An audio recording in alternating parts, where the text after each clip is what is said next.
The very beginning of the granite here was millstones for milling wheat, corn, and barley, and so on and so forth. That's why this hill behind us here is named Millstone. That's where the first quarry was. The original granite was taken off that Millstone Hill. And my grandfather told me where they quarried up there, and when I was a lad, I went up and looked, and I found the quarry where they had taken off stone there for make millstones out of.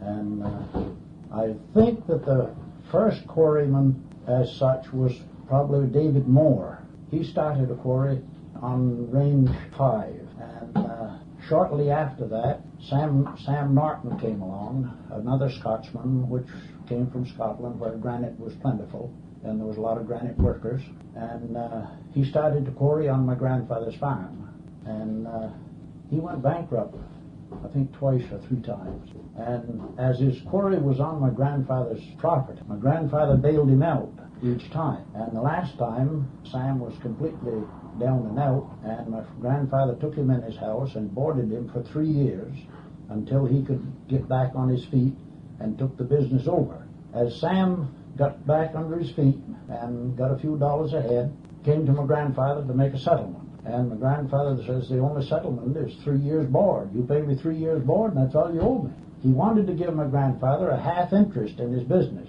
And my grandfather says, no, I don't want any half interest in your business. All I'm looking for is just your 3 years board. So that's the way they settled. And my grandfather sold him the land, I think in 1903. Sold him 13 acres. As I would grow older, probably I was about 20. That should be in the 20s.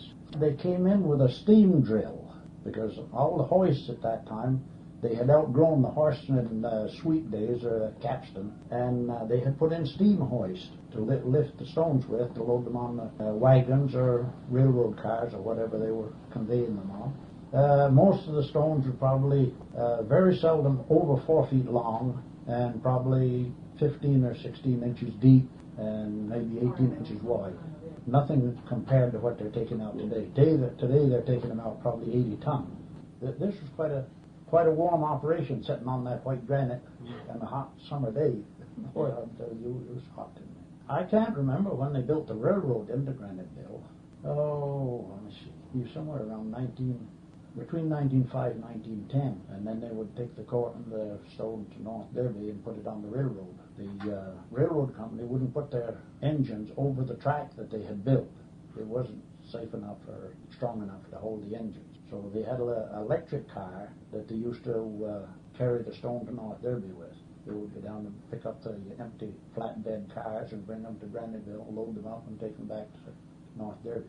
As I remember my father telling me at one time, there was they came up here with a Boston main engine, and it left the tracks over here to the quarry, and they had to leave the engine overnight.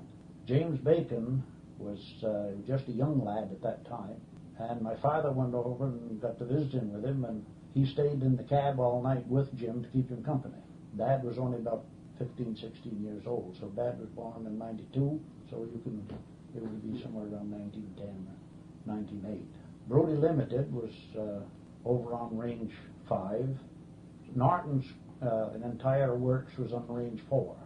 Brody's bought out Sam Norton in 1929. I don't remember now the figures that they gave, what he sold it for. But I know that Sam had 2 daughters, and he gave each one of the daughters $50,000. In 1929, that's a lot of money. Sam was a short, robust man. He lost one eye in the quarry from stone chip or something.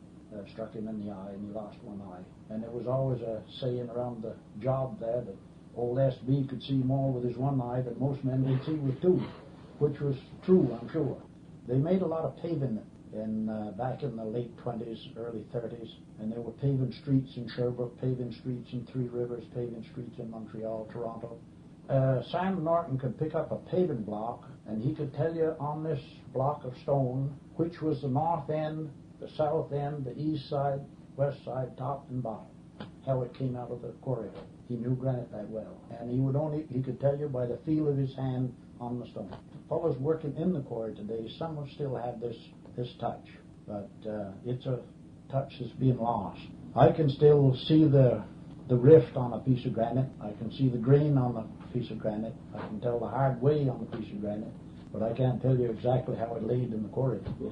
This is an art that's going by the way. And most of the people involved in the granite industry were Scots people. See, there was the Moores, Dave Moore, George Moore. Then in the Stansted Granite, that was owned by the Macintoshes, which were Scottish people. Brodie's Limited were Brodies, which were Scotch people. Then the workmen that came here back during the 20s, many of them came from overseas. We had a lot of Welshmen, Englishmen, Scotchmen, Irishmen. The British Isles was great for cutting stone. So where was a better source to get your labor than from the old country? And Graniteville here was nearly populated with these old country people there. There was quite a few Italian people here too. Of course, granite sheds today the air is much better in them. They have air conditioning or air pumping in fresh air, taking away the dust. They use water now to hold down the dust. I can remember going into S.B. Norton's stone shed when you couldn't see from one end to the other. It was covered with dust. And all of these old stone cutters that worked in my grandfather's day, when my grandfather was a stone cutter, he worked cutting stone over 20 years. Ellie Quayle, Charlie Heselton, Kid Heselton, Ada Guerin, every one of these men died with what they call stone cutter's consumption, except my grandfather.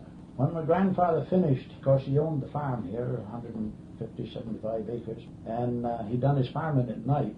And he said he didn't get it because he went to work after supper and sweat and coughed and got that stuff out of his lungs. And he died in the old farmhouse up here when he was 99. Yeah, he outlived them all.